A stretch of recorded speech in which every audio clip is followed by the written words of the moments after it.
Kisah Orang Kudus hari ini tanggal 21 Agustus adalah Santo Paus Pius ke-10. Halo teman-teman, jangan lupa like, komen, dan subscribe. Jangan lupa juga ya hidupin loncengnya. Selamat menonton channel Pak Aman. Dadah! Paus Pius ke-10 adalah paus kita yang ke-257.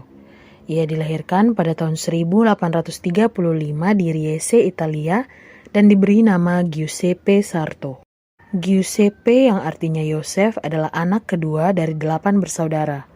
Dalam keluarga ia biasa dipanggil dengan nama kesayangan yaitu Bepi. Ayahnya seorang pegawai pos. Mama dan Papa Sarto mengajarkan cinta kasih kepada Yesus dan gerejanya kepada 8 anak mereka melalui teladan cinta kasih dalam rumah mereka. Melebihi segalanya, Giuseppe ingin menyerahkan hidupnya untuk membawa banyak orang ke surga. Ia rindu menjadi seorang imam, dan untuk itu ia dan keluarganya harus banyak berkorban agar ia dapat bersekolah di seminari. Itu bukan masalah baginya, ia bahkan biasa berjalan bermil-mil jauhnya dengan kaki telanjang ke sekolah agar sepatunya yang satu-satunya itu jangan sampai rusak. Ketika usianya 23 tahun, Giuseppe ditabiskan menjadi seorang imam. Don Sarto adalah sapaan orang Italia kepada para imam. Ia berkarya di paroki-paroki miskin selama 17 tahun. Semua orang mengasihinya. Don Sarto biasanya memberikan segala yang ia miliki demi membantu mereka yang membutuhkan. Seringkali saudarinya harus menyembunyikan sebagian pakaiannya agar jangan sampai Don Sarto tidak mempunyai pakaian untuk dikenakan. Bahkan setelah ia diangkat menjadi uskup kota Mantua, dan kemudian diangkat lagi menjadi kardinal, ia masih suka membagi-bagikan apa yang ia miliki kepada mereka yang berkekurangan. Ia bahkan tidak menyimpan apa-apa bagi dirinya sendiri. Ketika Paus Leo wafat, pada tahun 1903, Kardinal Sarto diangkat menjadi paus. Ia memilih nama Pius ke-10. Ketika Mama Sarto datang mengunjunginya di Vatikan, Paus menunjukkan kepada ibunya cincin kepausannya. Mama Sarto berkata, "Kamu tidak akan mengenakan cincin itu hari ini jika aku tidak terlebih dahulu mengenakan cincin ini," sambil menunjukkan cincin perkawinannya. Secara istimewa Paus Pius ke-10 dikenang karena kasihnya yang berkobar-kobar kepada Ekaristi Kudus.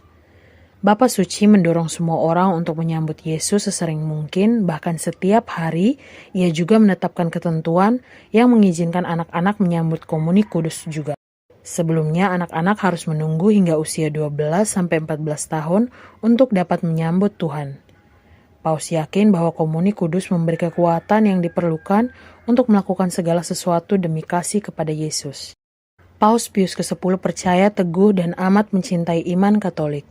Ia mengkehendaki setiap orang Katolik mengenal dan mencintai keindahan kebenaran ajaran iman Katolik. Ia amat peduli pada tiap-tiap orang mengenai kebutuhan rohani maupun kebutuhan jasmaninya. Ia mendorong para imam dan para katekis membantu banyak orang untuk mengenal iman mereka. Paus menggerakkan banyak upaya untuk memperbarui liturgi, dan sepanjang hidupnya ia tertarik pada musik-musik sakral dan mendorong digunakannya lagu-lagu Gregorian di setiap paroki. Namun demikian, ia menjelaskan bahwa ia beranggapan usaha untuk menggantikan segala bentuk musik gereja lainnya dengan lagu Gregorian tidaklah dikehendaki. Ia mendorong digunakannya juga komposisi modern dalam liturgi, selama komposisi modern ini memenuhi standar musik liturgi gereja. Paus Pius ke-10 juga merevisi ibadat harian gereja. Ketika pecah perang dunia pertama, Paus merasa amat menderita. Ia tahu bahwa akan ada banyak orang yang terbunuh.